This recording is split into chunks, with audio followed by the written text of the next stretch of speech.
ಎಲ್ಲರಿಗೂ ನಮಸ್ಕಾರ ಸ್ನೇಹಿತರೆ. ಈ ವಿಡಿಯೋದಲ್ಲಿ ಧನಸ್ಸು ರಾಶಿಯವರಿಗೆ ದೇವರು ಯಾವೆಲ್ಲ ಒಳ್ಳೆಯ ಉತ್ತಮವಾದ ಅದೃಷ್ಟ ವರಗಳನ್ನು ಕರುಣಿಸಲಿದ್ದಾನೆ ಎನ್ನುವುದನ್ನು ಈ ವಿಡಿಯೋ ಮುಖಾಂತರ ಮಾಹಿತಿಯನ್ನು ತಿಳಿದುಕೊಳ್ಳೋಣ ಬನ್ನಿ. ಧನಸ್ಸು ರಾಶಿಯವರಿಗೆ ದೇವರು ಕೊಟ್ಟಿರುವಂತಹ ಅದೃಷ್ಟ ಹಾಗೂ ಉತ್ತಮವಾದ ವರಗಳು ಯಾವುವು? ಭಗವಂತನು ಈ ರಾಶಿಯವರಿಗೆ ಕೊಟ್ಟಿರುವ ಯೋಗ ಫಲ ಯಾವೆಲ್ಲ ಇವೆ? ಧನಸ್ಸು ರಾಶಿಯವರ ಗುಣ ಸ್ವಭಾವ ಹೇಗಿರುತ್ತದೆ? ಧನಸ್ಸು ರಾಶಿಯವರಿಗೆ ಯಾವೆಲ್ಲ ಲಾಭಗಳು ಇವರ ಜೀವನದಲ್ಲಿ ಕಾಣಸಿಗುತ್ತವೆ? ಧನಸ್ಸು ರಾಶಿಯವರ ಹಣಕಾಸಿನ ವಿಚಾರದಲ್ಲಿ ಹೇಗೆಲ್ಲ ಜವಾಬ್ದಾರಿ ನಿಭಾಯಿಸುತ್ತಾರೆ? ಧನಸ್ಸು ರಾಶಿಯವರಿಗೆ ವಿದ್ಯಾಭ್ಯಾಸದಲ್ಲಿ ಇವರ ಯೋಗ ಹೇಗಿರುತ್ತದೆ? ಧನಸ್ಸು ರಾಶಿಯವರು ತನ್ನ ಕುಟುಂಬದ ಜವಾಬ್ದಾರಿಯನ್ನು ಹೇಗೆಲ್ಲ ನಿಭಾಯಿಸಿಕೊಂಡು ಹೋಗುತ್ತಾರೆ? ಧನಸ್ಸು ರಾಶಿಯವರ ಮುಂದಿನ ಜೀವನವನ್ನು ಹೇಗೆಲ್ಲ ನಡೆಸುತ್ತಾರೆ? ಈ ಎಲ್ಲ ಮಾಹಿತಿಗಳನ್ನು ಸಂಪೂರ್ಣವಾಗಿ ತಿಳಿದುಕೊಳ್ಳೋಣ. ಈ ವಿಡಿಯೋವನ್ನು ಯಾವುದೇ ಕಾರಣಕ್ಕೂ ಸ್ಕಿಪ್ ಮಾಡದೆ ಸಂಪೂರ್ಣವಾಗಿ ಮಾಹಿತಿಯನ್ನು ನೋಡಿದರೆ ಮಾತ್ರ ನಿಮಗೆ ಅರ್ಥವಾಗುತ್ತದೆ. ಅದಕ್ಕೂ ಮೊದಲು ನೀವೇನಾದರೂ ಧನಸ್ಸು ರಾಶಿಯವರಾಗಿದ್ದೆ ಜ್ಯೋತಿಷ್ಯ ಶಾಸ್ತ್ರ ಹಾಗೂ ದೇವರನ್ನು ನಂಬುವವರಾದರೆ ಈ ವಿಡಿಯೋವನ್ನು ಈಗಲೇ ಲೈಕ್ ಮಾಡಿ ಮತ್ತು ತಪ್ಪದೆ ನಮ್ಮ ಚಾನಲ್ಗೆ ಈಗಲೇ ಸಬ್ಸ್ಕ್ರೈಬ್ ಮಾಡಿಕೊಳ್ಳಿ. ಧನಸ್ಸು ರಾಶಿಯವರಿಗೆ ಆ ಭಗವಂತನು ಕೊಟ್ಟಿರುವಂಥ ಅದೃಷ್ಟ ಹಾಗೂ ಮಂಗಳಕರವಾದ ವರಗಳ ಬಗ್ಗೆ ತಿಳಿದುಕೊಳ್ಳೋಣ. ಧನಸ್ಸು ರಾಶಿಯವರು ತುಂಬಾ ದುಡಿಮೆ ಮಾಡ್ತಾರೆ ಅಂತಾನೆ ಹೇಳ್ಬೋದು. ವಿಶ್ರಾಂತಿ ಪಡೆಯದೆ ಇವರಿಂದ ಆಗುವಷ್ಟು ಕಠಿಣವಾದ ಕೆಲಸಗಳನ್ನು ಮಾಡಿಕೊಂಡು ಹೋಗ್ತಾ ಇರ್ತಾರೆ. ಈ ಧನಸ್ಸು ರಾಶಿಯವರು ತುಂಬ ಶ್ರಮಜೀವಿಗಳು. ಹಿಡಿದ ಕೆಲಸವನ್ನು ಮಾಡದೆ ಬಿಡುವುದಿಲ್ಲ, ಅಷ್ಟು ಶ್ರಮವನ್ನು ಪಡುತ್ತಾರೆ. ಈ ರಾಶಿಯವರು ಕೆಲಸ ಯಾವುದೇ ಇರಲಿ, ಎಷ್ಟೇ ಕಷ್ಟಕರವಾಗಿರಲಿ ಅವೆಲ್ಲ ಕೆಲಸಗಳನ್ನು ಮಾಡಿ ಮುಗಿಸುತ್ತಾರೆ. ಈ ಧನಸ್ಸು ರಾಶಿಯವರು ಜೀವನ ಪರ್ಯಂತ ಹೇಗೆಲ್ಲ ಇರ್ತಾರೆ ಎಂದು ನೋಡೋದಾದರೆ ಯಾವಾಗಲೂ ಸಹ ಕಷ್ಟವಾದ ಕೆಲಸಗಳನ್ನೇ ಮಾಡ್ತಾರೆ. ಅಂದರೆ ಕತ್ತೆಯ ಬೆನ್ನಿನ ಮೇಲೆ ತುಂಬ ಭಾರವಾದ ವಸ್ತುಗಳನ್ನು ಇರಿಸಿ ಹೇಗೆಲ್ಲ ಕೆಲಸ ಮಾಡಿಸ್ತಾರೋ ಅದೇ ರೀತಿಯಾಗಿ ಮಳೆ, ಗಾಳಿ, ಬಿಸಿಲು, ಚಳಿ ಇದ್ಯಾವುದನ್ನು ಲೆಕ್ಕಿಸದೆ ಕೆಲಸಗಳನ್ನು ಮಾಡ್ತಾ ಇರ್ತಾರೆ. ಅಷ್ಟು ಶ್ರಮವನ್ನು ಪಡುತ್ತಾರೆ. ಕಟ್ಕೊಂಡು ಯಾವಾಗಲೂ ಕೆಲಸ ಮಾಡ್ತಾನೆ ಇರ್ತಾರೆ. ಈ ಧನಸ್ಸು ರಾಶಿಯವರು ಯಾವಾಗಲೂ ತುಂಬಾ ಬ್ಯುಸಿ.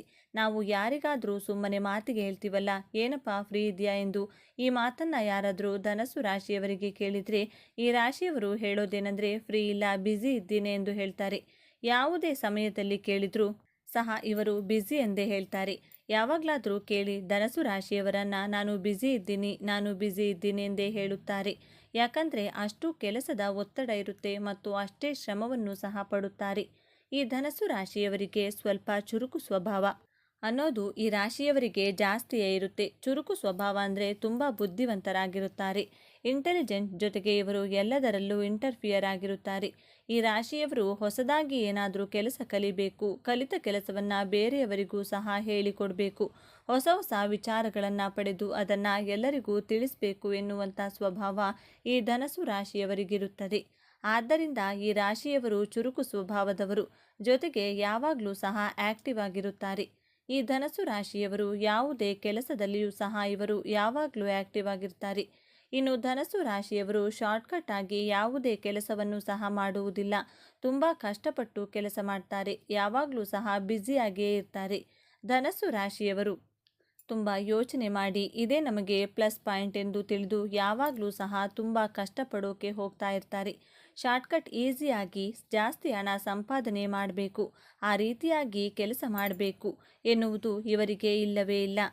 ನೀವು ಮೈಂಡ್ ಗೇಮ್ ಇಟ್ಕೊಂಡು ತುಂಬ ಕಷ್ಟಪಟ್ಟು ಕೆಲಸವನ್ನು ಮಾಡ್ತಾ ಇರ್ತೀರಾ ಎಂದೇ ಹೇಳ್ಬೋದು. ಇನ್ನು ಈ ಧನಸ್ಸು ರಾಶಿಯವರು ದಯೆ, ಕರುಣೆ ಮನೋಭಾವದವರಾಗಿರುತ್ತಾರೆ. ಹಾಗೆಯೇ ಇವರಿಗೆ ಕರುಣೆ ಸ್ವಭಾವ ಅನ್ನೋದು ಇವರಿಗೆ ಸ್ವಲ್ಪ ಜಾಸ್ತಿಯೇ ಇರುತ್ತೆ. ದಯೆ ಮನೋಭಾವ ಅಂತ ಹೇಳಿದರೆ ಯಾರಿಗಾದರೂ ಕಷ್ಟ ಅಂದರೆ ಸಾಕು ಇವರು ಕರಗಿ ಬಿಡುತ್ತಾರೆ, ಸಹಾಯವನ್ನು ಮಾಡಿಬಿಡ್ತಾರೆ. ಅಷ್ಟು ಒಳ್ಳೆಯ ಮನಸ್ಸಿನವರು ಈ ಧನಸ್ಸು ರಾಶಿಯವರು. ಧಾರ್ಮಿಕ ಪ್ರಜ್ಞೆ ಅನ್ನೋದು ಜಾಸ್ತಿ ಇರುತ್ತೆ. ಧಾರ್ಮಿಕ ಪ್ರಜ್ಞೆ ಅಂದರೆ ದೇವರು ಎಂದರೆ ತುಂಬ ಭಕ್ತಿ. ಅದರಿಂದ ಇವರು ದೇವರನ್ನು ಅತಿಯಾಗಿ ಜಾಸ್ತಿ ನಂಬುತ್ತಾರೆ.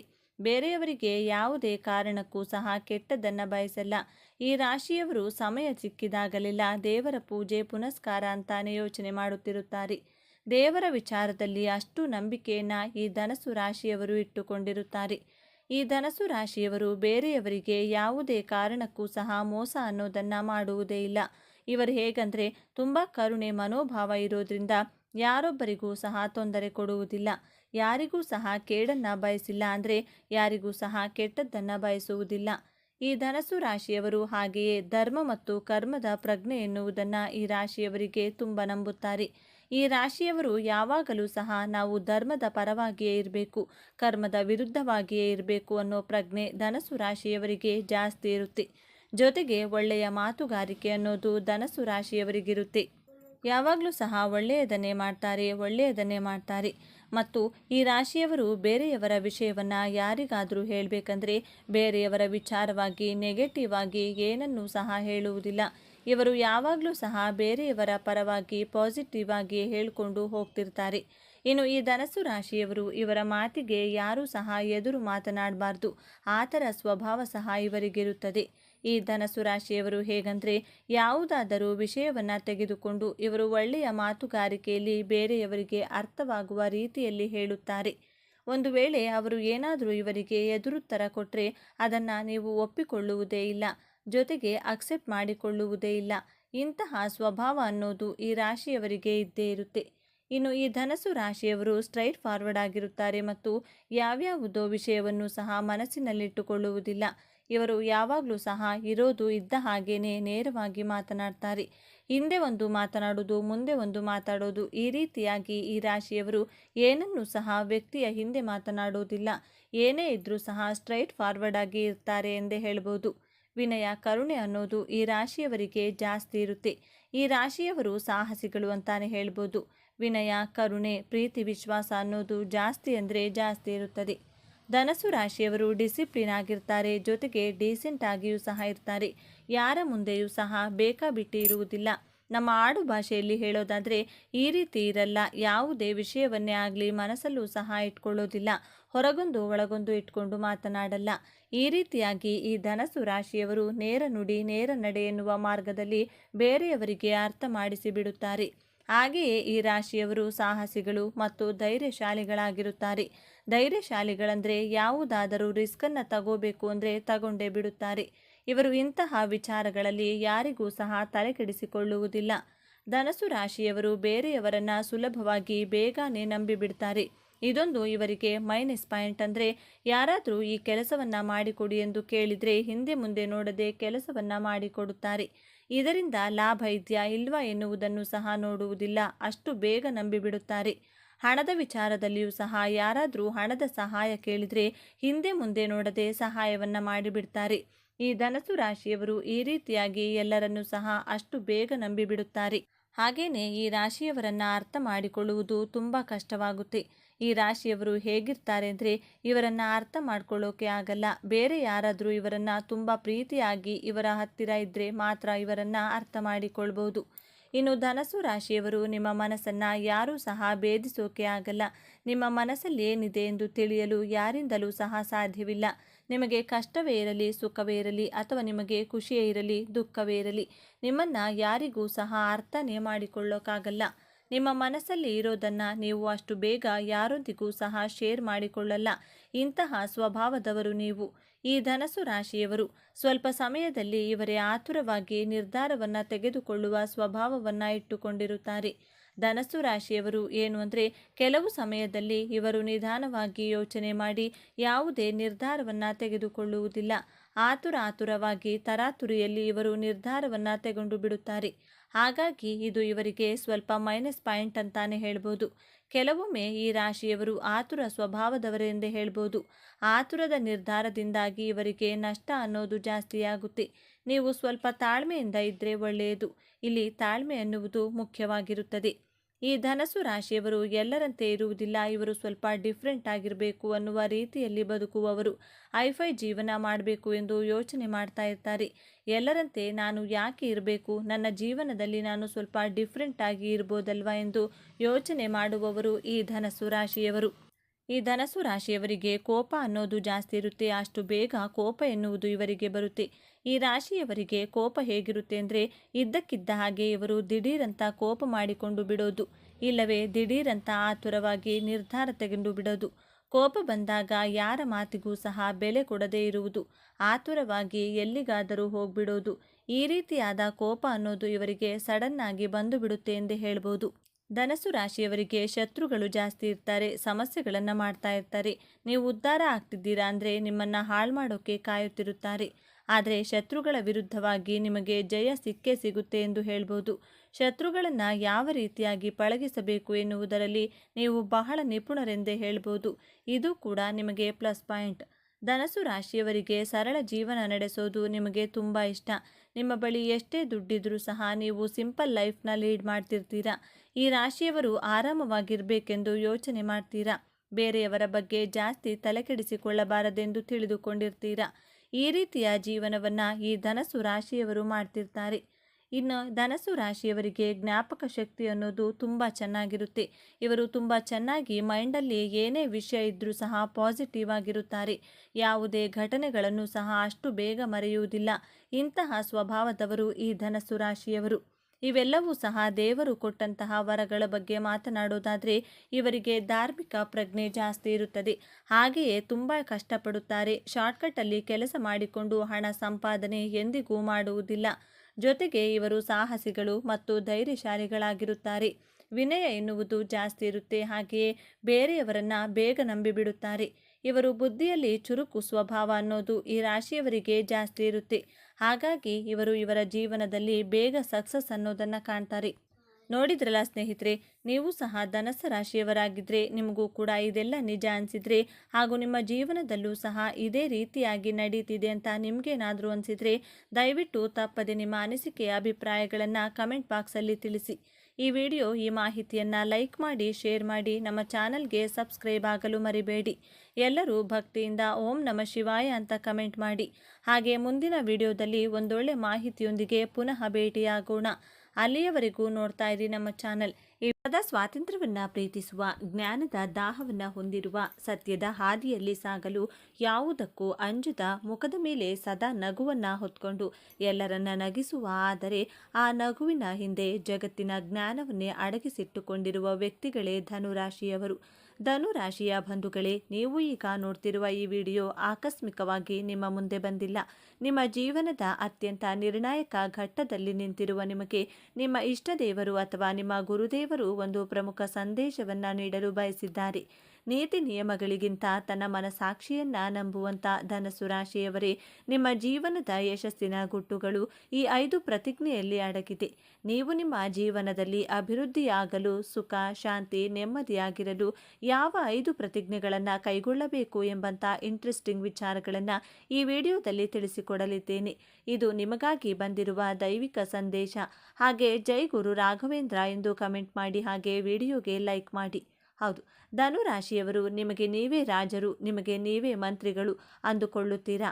ಜೀವನದಲ್ಲಿ ತುಂಬ ಒಂಟಿಯಾಗಿರುವವರು ಧನುರಾಶಿಯವರೇ. ಆ ಒಂಟಿತನದಲ್ಲಿಯೇ ಅದ್ಭುತವಾದಂತಹ ಜ್ಞಾನವನ್ನು ಕಲಿಯುವವರು ಧನಸ್ಸು ರಾಶಿಯವರೇ. ಧನಸ್ಸು ರಾಶಿಯವರಿಗೆ ಯಾವುದೇ ವಿಚಾರವಾದರೂ ಮೊದಲಿಗೆ ಬರುವುದು ನೆಗೆಟಿವ್ ಥಾಟ್ಸ್, ಆನಂತರನೇ ಪಾಸಿಟಿವ್ ಆಗಿ ಥಿಂಕ್ ಮಾಡೋದು ನೀವು. ಆದರೆ ಕನ್ಯಾ ರಾಶಿಯವರು ಎಲ್ಲದರಲ್ಲಿಯೂ ಮೊದಲು ಪಾಸಿಟಿವನ್ನು ಹುಡುಕಿ ಆಲೋಚನೆ ಮಾಡಿ ನಂಬಿಕೆ ದ್ರೋಹಕ್ಕೆ ಒಳಗಾಗುತ್ತಾರೆ. ಆದರೆ ಧನಸ್ಸು ರಾಶಿಯವರು ನೀವು ಅಂದುಕೊಂಡಿದ್ದ ಹಾಗೆ ಮತ್ತೊಂದು ದಿನ ಆ ಘಟನೆ ನಡೆಯುತ್ತದೆ. ಆದರೆ ನಿಮ್ಮ ಈ ಇಂಟ್ಯೂಷನ್ ಅನ್ನು ಈ ಪ್ರಪಂಚದವರು ಅಕ್ಸೆಪ್ಟ್ ಮಾಡಿಕೊಳ್ಳುವುದಿಲ್ಲ. ನೀವು ಯಾರಿಗೂ ತಲೆ ಕೆಡಿಸಿಕೊಳ್ಳದೆ ನಿಮ್ಮ ಗುರಿ, ನಿಮ್ಮ ಉದ್ದೇಶಕ್ಕಾಗಿ ನೀವು ಜೀವಿಸುವವರು. ನಿಮ್ಮ ಜೀವನವೆಂಬ ಕತ್ತಲೆಯಲ್ಲಿ ಸಂತೋಷವೆಂಬ ಬೆಳಕು ಮೂಡಲು, ನಿಮ್ಮ ಜೀವನದಲ್ಲಿ ನೀವು ಸುಖವಾಗಿರಲು ಈ 5 ಶಪಥಗಳನ್ನು, ಪ್ರತಿಜ್ಞೆಗಳನ್ನು ಅನುಸರಿಸಿ. ಇವತ್ತಿನಿಂದಲೇ ನೀವು ನಿರ್ಧಾರವನ್ನು ಮಾಡಿ ಒಂದೊಂದಾಗಿ ನೋಡ್ತಾ ಹೋಗೋಣ ಬನ್ನಿ. ಧನಸ್ಸು ರಾಶಿಯವರು ಮಾಡಬೇಕಾದಂತಹ ಮೊದಲನೇ ಶಪಥ, ಪ್ರತಿಜ್ಞೆ ಯಾವುದು ಅಂತ ನೋಡೋದಾದರೆ, ಸಾಕ್ಷಿ ಆಧಾರಗಳಿಲ್ಲದೆ ಯಾರ ಜೊತೆಯಲ್ಲಿಯೂ ವ್ಯವಹಾರವನ್ನು ಮಾಡಬಾರದೆಂಬ ಪ್ರತಿಜ್ಞೆ. ನೀವು ಯಾರಿಗಾದರೂ ಹಣ ಕೊಟ್ಟರೂ, ಹಣವನ್ನು ತೆಗೆದುಕೊಂಡರೂ ಒಂದು ಪ್ರೂಫನ್ನು ಇಟ್ಕೊಳ್ಳಿ. ಇಲ್ಲದಿದ್ದರೆ ನಿಮ್ಮ ಬಳಿ ವ್ಯವಹಾರ ಮಾಡಿದವರು ನಿಮಗೆ ನಂಬಿಕೆ ದ್ರೋಹ ಮಾಡುವಂತಹ ಸಾಧ್ಯತೆಗಳು ಹೆಚ್ಚಾಗಿದೆ. ಧನಸ್ಸು ರಾಶಿಯವರು ಸಹಾಯ ಮಾಡುವಂತಹ ಗುಣದವರು, ಕನಿಕರ ಜಾಸ್ತಿ. ನಿಮಗೆ ಯಾರಾದರೂ ಕಷ್ಟ ಅಂದರೆ ಅವರ ಕಷ್ಟಗಳಿಗೆ ಸ್ಪಂದಿಸುವಂತಹ ಜೀವ ನಿಮ್ಮದು. ಆದರೆ ನಿಮ್ಮ ಈ ಒಳ್ಳೆಯತನವನ್ನು ಮಿಸ್ಯೂಸ್ ಮಾಡಿಕೊಂಡು ನಿಮ್ಮನ್ನು ಸಂಕಷ್ಟದಲ್ಲಿ ಸಿಲುಕಿಸುತ್ತಾರೆ. ಆದ್ದರಿಂದ ನೀವು ಯಾರ ಜೊತೆ ವ್ಯವಹಾರ ಮಾಡಿದರೂ ಆಧಾರವನ್ನು, ಸಾಕ್ಷಿಯನ್ನು ತೆಗೆದುಕೊಳ್ಳಿ. ಒಂದು ಅಗ್ರಿಮೆಂಟನ್ನು ಮಾಡಿಸಿಕೊಂಡು ಸೇಫ್ ಆಗಿ ನಿಮ್ಮ ಬಳಿ ಇಟ್ಟುಕೊಳ್ಳುವಂಥ ಶಪಥವನ್ನು ಇವತ್ತಿನಿಂದಲೇ ಪ್ರಾರಂಭ ಮಾಡಿ. ಎರಡನೆಯದಾಗಿ ಧನಸ್ಸು ರಾಶಿಯವರು ಕಾಯಕವೇ ಕೈಲಾಸ ಎಂಬಂಥ ಪ್ರತಿಜ್ಞೆಯನ್ನು ಪಾಲಿಸಬೇಕು. ನಿಮ್ಮ ಕೆಲಸವೇ ನಿಮ್ಮ ಶಕ್ತಿ, ನಿಮ್ಮ ಜೀವನದ ಅಸ್ತ್ರ. ಸಂಬಂಧಿಕರು, ಸ್ನೇಹಿತರು ಎಲ್ಲರೂ ನಿಮ್ಮ ಕೈ ಬಿಟ್ಟರೂ ನಿಮ್ಮ ದುಡಿಮೆ ನಿಮ್ಮ ಕೈ ಹಿಡಿಯುತ್ತದೆ. ನನ್ನ ದುಡಿಮೆಯೇ ನನ್ನ ದೊಡ್ಡ ಶಕ್ತಿ ಎನ್ನುವಂತಹ ಶಪಥವನ್ನು ಮಾಡಿ. ನೀವು ನಂಬಿದವರು ನಿಮಗೆ ಮೋಸ ಮಾಡಿದರೂ ನೀವು ನಂಬಿರುವ ದುಡಿಮೆ ನಿಮ್ಮ ಜೊತೆಗೆ ಇರುತ್ತದೆ. ದೇವರು ನಿಮಗೆ ಧನಸ್ಸು ರಾಶಿಯವರಿಗೆ ಎಷ್ಟೇ ಕಷ್ಟ ಕೊಟ್ಟರು, ಅಂದರೆ ನಿಮ್ಮ ಜೀವನ ಸಂಗಾತಿ ನಿಮ್ಮನ್ನು ಅರ್ಥ ಮಾಡಿಕೊಳ್ಳುವುದರಲ್ಲಿ ಸೋತರು, ಎಲ್ಲರೂ ಅವಮಾನ ಮಾಡಿದರು, ದೇವರು ನಿಮಗೆ ಒಂದಲ್ಲ ಒಂದು ದುಡಿಮೆಯನ್ನು, ಒಂದು ಆದಾಯದ ಮೂಲವನ್ನು ಕೊಟ್ಟಿರುತ್ತಾರೆ. ಇದೇ ನಿಮ್ಮ ದೊಡ್ಡ ಶಕ್ತಿ, ದೊಡ್ಡ ಅಸ್ತ್ರವಾಗಿರುತ್ತದೆ. ನೀವು ಎಲ್ಲಿಯವರೆಗೂ ದುಡಿಯುತ್ತೀರೋ ಅಲ್ಲಿಯವರೆಗೂ ಯಾವ ಕಷ್ಟಗಳಿಗೂ ಯಾರಿಗೂ ಹೆದರುವಂತಹ, ತಲೆ ತಗ್ಗಿಸುವಂಥ ಅವಶ್ಯಕತೆ ಇಲ್ಲವೇ ಇಲ್ಲ. ನಿಮ್ಮ ಬುದ್ಧಿಶಕ್ತಿಯಿಂದ, ನಿಮ್ಮ ದೈಹಿಕ ಬಲದಿಂದ ದುಡಿಯಿರಿ.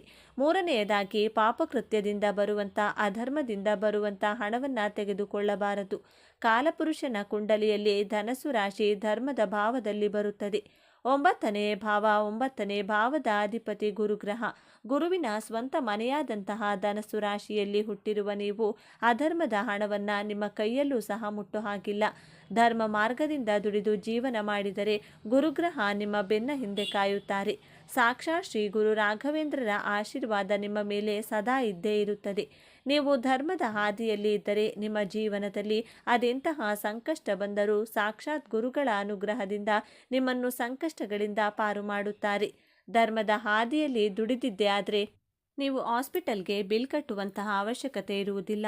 ಕೋರ್ಟು ಕಚೇರಿ, ಪೊಲೀಸ್ ಸ್ಟೇಷನ್ಗೆ ಅಲೆದಾಡುವಂತಹ ಪರಿಸ್ಥಿತಿಯು ಎದುರಾಗುವುದಿಲ್ಲ.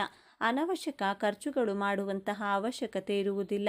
ಧರ್ಮದ ಹಾದಿಯಲ್ಲಿ ಜೀವನ ನಡೆಸುತ್ತೇನೆ ಎಂಬಂತಹ ಪ್ರತಿಜ್ಞೆಯನ್ನು ಮಾಡಿ. 4ನೇಯದಾಗಿ, ಧನಸ್ಸು ರಾಶಿಯವರು ನಿಮ್ಮ ಸಾಮರ್ಥ್ಯದ ಮೇಲೆ ನಂಬಿಕೆಯನ್ನು ಇಟ್ಟು ಬದುಕಬೇಕು. ನಿಮಗೆ ಯಾರಾದರೂ ರೆಕಮೆಂಡ್ ಮಾಡ್ತೀನಿ ಅಂದರೆ ಅದು ಸಾಧ್ಯ ಇಲ್ಲ. ನೀವು ಒಬ್ಬರೇ ನಿಮ್ಮ ಸಾಮರ್ಥ್ಯದ ಬಲದಿಂದ ಹೋರಾಟ ಮಾಡಿ ನಿಮ್ಮ ಜೀವನದಲ್ಲಿ ಏನು ಬೇಕೋ ಅದನ್ನು ನೀವೇ ಒಬ್ಬಂಟಿಯಾಗಿ ಪಡೆದುಕೊಳ್ಳುವಂಥ ಶಪಥವನ್ನು ಮಾಡಿ. ಧನಸ್ಸು ರಾಶಿಯವರು ಗುಂಪು ಕಟ್ಟಿಕೊಂಡು ಅಥವಾ ಇಬ್ಬರ ಜೊತೆ ಯಾವುದಾದರೂ ಕೆಲಸ ಕಾರ್ಯಕ್ಕೆ ಹೋದರೆ ಹೋದಂತಹ ಕೆಲಸದಲ್ಲಿ ಸಕ್ಸಸ್ ಸಿಗುವುದಿಲ್ಲ. ನಿಮ್ಮ ಜೊತೆಯಲ್ಲಿ ಇರುವವರೇ ನಿಮ್ಮ ಕೆಲಸವನ್ನು ಕೆಡಿಸುತ್ತಾರೆ. ಆದ್ದರಿಂದ ಯಾರ ರೆಕಮೆಂಡೇಶನ್ ಇಲ್ಲದೆ, ಯಾರನ್ನು ನಂಬದೆ ನಿಮ್ಮ ಕೆಲಸಕ್ಕೆ ನೀವೊಬ್ಬರೇ ಹೋಗಿ ಮಾಡಿ ನೋಡಿ. ಆ ಕೆಲಸದಲ್ಲಿ ಖಂಡಿತವಾಗಿಯೂ ಗೆಲ್ಲುತ್ತೀರಾ. ಅರ್ಜುನನಷ್ಟು ಶಕ್ತಿ ಸಾಮರ್ಥ್ಯವುಳ್ಳ ರಾಶಿ ಅಂದರೆ ಧನಸ್ಸು ರಾಶಿ. ಅರ್ಜುನ ಬಿಟ್ಟ ಬಾಣವನ್ನು ಎಂದಿಗೂ ಹಿಂದಕ್ಕೆ ತೆಗೆದುಕೊಳ್ಳುವುದಿಲ್ಲ. ಅದೇ ರೀತಿ ಧನಸ್ಸು ರಾಶಿಯವರು ಒಂದು ಸಾರಿ ನಾನು ಈ ಕೆಲಸವನ್ನು ಮಾಡಿಯೇ ಮಾಡುತ್ತೇನೆ ಎಂದು ಮನಸ್ಸಿಟ್ಟು ಮಾಡಿದರೆ ಆ ಗುರಿಯನ್ನು ಸಾಧಿಸಬೇಕು ಅಂದುಕೊಂಡ್ರೆ ಅದನ್ನು ತಡೆಯಲು ಯಾರಿಗೂ ಸಾಧ್ಯ ಇಲ್ಲ. ಆದ್ದರಿಂದ ಧೈರ್ಯವಾಗಿ ಒಬ್ಬರೇ ಮುಂದೆ ಹೋಗಿ ಯಶಸ್ಸನ್ನು ಪಡೆಯುವಂಥ ಪ್ರತಿಜ್ಞೆಯನ್ನು ಮಾಡಿ. 5ನೆಯ ಪ್ರತಿಜ್ಞೆ, ನೀವು ಅವಶ್ಯಕತೆ ಇರುವವರಿಗೆ ಮಾತ್ರ ಹಾಗೂ ಅಂಗವಿಕಲರಿಗೆ, ವಯಸ್ಸಾದವರಿಗೆ 3 ತಿಂಗಳಿಗೆ ಒಂದು ಬಾರಿ ಅಥವಾ 6 ತಿಂಗಳಿಗೆ ಒಮ್ಮೆ ನಿಮ್ಮ ಕೈಲಾದಂಥ ಸಹಾಯವನ್ನು, ಆಹಾರ, ಹಣವನ್ನು ಅಥವಾ ಮಾನಸಿಕವಾಗಿ ಅವರಿಗೆ ಧೈರ್ಯವನ್ನು ತುಂಬುವಂತಹ ಪ್ರಯತ್ನವನ್ನು ಮಾಡಿ ಅವರಿಗೆ ಎಮೋಷ್ನಲ್ ಸಪೋರ್ಟ್ ಮಾಡಬೇಕು. ಅಷ್ಟು ಸಾಕು. ಅದು ಬಿಟ್ಟು ನಿಮ್ಮ ಸ್ನೇಹಿತರಿಗೆ ಬೇಕಾಬಿಟ್ಟಿ ನಿಮ್ಮ ಬಳಿ ಹಣ ಕೇಳಿದವರಿಗೆ, ನಾಟಕ ಮಾಡಿಕೊಂಡು ಹಣ ಕೇಳಿದವರಿಗೆಲ್ಲ ಸಹಾಯ ಮಾಡುವುದಿಲ್ಲ ಎಂಬಂತಹ ಪ್ರತಿಜ್ಞೆಯನ್ನು ಮಾಡಿ. ಈ 5 ಪ್ರತಿಜ್ಞೆಯನ್ನು ಪಾಲಿಸುವುದರಿಂದ ನೀವು ನಿಮ್ಮ ಜೀವನದಲ್ಲಿ ಸುಖ, ಶಾಂತಿ, ನೆಮ್ಮದಿಯಿಂದ ಇರಬಹುದು. ಜೀವನದಲ್ಲಿ ದೊಡ್ಡ ದೊಡ್ಡ ಸಾಧನೆಗಳನ್ನು ಮಾಡಬಹುದು. ಈ ಅಜಾಗರೂಕತೆ ಮತ್ತು ಬೇಗ ನಂಬುವ ಸ್ವಭಾವವೇ ನೀವು ಎದುರಿಸುವ ಅತಿ ದೊಡ್ಡ ಸಮಸ್ಯೆ. ಹಾಗಾದರೆ ಈ ದೊಡ್ಡ ಸಮಸ್ಯೆಯಿಂದ ಪಾರಾಗುವುದು ಹೇಗೆ? ಈ ಯಶಸ್ಸನ್ನು ಶಾಶ್ವತವಾಗಿ ಉಳಿಸಿಕೊಳ್ಳುವುದು ಹೇಗೆ? ಪರಿಹಾರ ತುಂಬ ಸರಳವಾಗಿದೆ, ಆದರೆ ಇದನ್ನು ನೀವು ಅತ್ಯಂತ ಶ್ರದ್ಧೆಯಿಂದ ಪಾಲಿಸಬೇಕು. ಮೊದಲನೆಯದಾಗಿ ಯೋಚಿಸಿ ನಿರ್ಧರಿಸಿ. ಯಾರಾದರೂ ಬಂದು ಹಣ ಕೇಳಿದರೆ ಅಥವಾ ದೊಡ್ಡ ಆಫರ್ ಕೊಟ್ಟರೆ ಅಥವಾ ನೀವು ಯಾರಿಗಾದರೂ ಮಾತು ಕೊಡುವ ಮೊದಲು ಒಂದು ದಿನ ಸಮಯ ಕೊಡಿ ಎಂದು ಹೇಳಿ. ಆತುರದ ನಿರ್ಧಾರಗಳನ್ನು ಸಂಪೂರ್ಣವಾಗಿ ನಿಲ್ಲಿಸಿ. ಎರಡನೆಯದಾಗಿ, ನಿಮ್ಮ ರಾಶ್ಯಾಧಿಪತಿಯಾದ ಗುರುವಿನ ಕೃಪೆಗಾಗಿ ಪ್ರತಿ ಗುರುವಾರ ಹತ್ತಿರದ ದೇವಸ್ಥಾನಕ್ಕೆ, ವಿಶೇಷವಾಗಿ ದತ್ತಾತ್ರೇಯ, ಸಾಯಿಬಾಬಾ ಅಥವಾ ರಾಘವೇಂದ್ರ ಸ್ವಾಮಿಗಳ ದೇವಸ್ಥಾನಕ್ಕೆ ಹೋಗಿ ಅಥವಾ ಹಸಿದವರಿಗೆ ಕಡಲೆಬೇಳೆ ಅಥವಾ ಬಾಳೆಹಣ್ಣನ್ನು ದಾನ ಮಾಡಿ. ಇದು ನಿಮ್ಮ ಬುದ್ಧಿಯನ್ನು ಚುರುಕಾಗಿಸಿ ಸರಿಯಾದ ನಿರ್ಧಾರ ತೆಗೆದುಕೊಳ್ಳುವ ಶಕ್ತಿ ನೀಡುತ್ತದೆ. ಮೂರನೆಯದಾಗಿ ಕೃತಜ್ಞತೆ. ನಿಮಗೆ ಯಶಸ್ಸು ಸಿಕ್ಕಾಗ, ಹಣ ಬಂದಾಗ ಅದನ್ನು ತಲೆಗೆ ಏರಿಸಿಕೊಳ್ಳಬೇಡಿ. ತಕ್ಷಣ ನಿಮ್ಮ ಇಷ್ಟ ದೇವರನ್ನು ಅಥವಾ ಗುರುವನ್ನ ಮನಸ್ಸಿನಲ್ಲಿ ಸ್ಮರಿಸಿ, ಇದೆಲ್ಲ ನಿನ್ನ ಕೃಪೆ, ನನ್ನದಲ್ಲ ಎಂದು ಕೃತಜ್ಞತೆ ಸಲ್ಲಿಸಿ. ಯಶಸ್ಸು ಬಂದಾಗ ತಲೆಬಾಗಿರಿ. ಈ ಒಂದು ವಿನಯವಂತಿಕೆ ನಿಮ್ಮ ಎಲ್ಲ ಭಾಗ್ಯವನ್ನ ನಿಮ್ಮ ಬಳಿಯೇ ಉಳಿಸುತ್ತದೆ. ಧನುರಾಶಿಯವರು, ನಿಮ್ಮ ಜೀವನವನ್ನು ಸಂಪೂರ್ಣವಾಗಿ ಬದಲಾಯಿಸುವ ಶಕ್ತಿ ಈಗ ನಿಮ್ಮ ವಿಜಯದ ಆರಂಭವಾಗಲಿದೆ. ನೀವು ಅನುಭವಿಸಿದ ಪ್ರತಿಯೊಂದು ನೋವಿಗೂ ಈಗ ಪ್ರತಿಫಲ ಸಿಗಲಿದೆ. ನಿಮ್ಮ ಕಣ್ಣೀರು ಈಗ ಆನಂದ ಬಾಷ್ಪವಾಗಿ ಬದಲಾಗುವ ಸಮಯ ಬಂದಿದೆ. ನೆನಪಿಡಿ, ಈ ವಿಡಿಯೋ ನಿಮಗೆ ತಲುಪಿದ್ದು ಆಕಸ್ಮಿಕವಲ್ಲ. ಇದು ನಿಮ್ಮ ಇಷ್ಟ ದೇವರು ನಿಮಗೆ ನೀಡುತ್ತಿರುವ ಸ್ಪಷ್ಟ ಸಂದೇಶ. ಈ ಅದ್ಭುತ ಸಮಯವನ್ನು ಸದುಪಯೋಗಪಡಿಸಿಕೊಳ್ಳಿ. ನಿಮ್ಮ ಜೀವನದ ಹೊಸ ಅಧ್ಯಾಯಕ್ಕೆ ತಯಾರಾಗಿ. ನಿಮ್ಮ ನಂಬಿಕೆಯ ಸಂಕೇತವಾಗಿ ನಿಮ್ಮ ಜೀವನ ಬದಲಾಗಬೇಕು ಎನ್ನುವ ಸಂಕಲ್ಪದೊಂದಿಗೆ ತಪ್ಪದೆ ನಿಮ್ಮ ಕುಲದೇವರ ಅಥವಾ ನಿಮ್ಮ ಇಷ್ಟ ದೇವರ ಹೆಸರನ್ನು ಕಮೆಂಟ್ ಮಾಡಿ. ಆ ಭಗವಂತನು ನಿಮ್ಮನ್ನು ಸದಾ ಕಾಪಾಡಲಿ. ಸರ್ವೇ ಜನ ಸುಖಿನೋ ಭವಂತು. ಇದೇ ತರಹದ ಜ್ಯೋತಿಷ್ಯಕ್ಕೆ ಸಂಬಂಧಪಟ್ಟಂತ ವಿಡಿಯೋ ನೋಡಲು ನಮ್ಮ ಚಾನೆಲ್ನ ಸಬ್ಸ್ಕ್ರೈಬ್ ಆಗಿ. ಈ ವಿಡಿಯೋಗೆ ಲೈಕ್ ಮಾಡಿ, ಶೇರ್ ಮಾಡಿ. ಧನ್ಯವಾದಗಳು.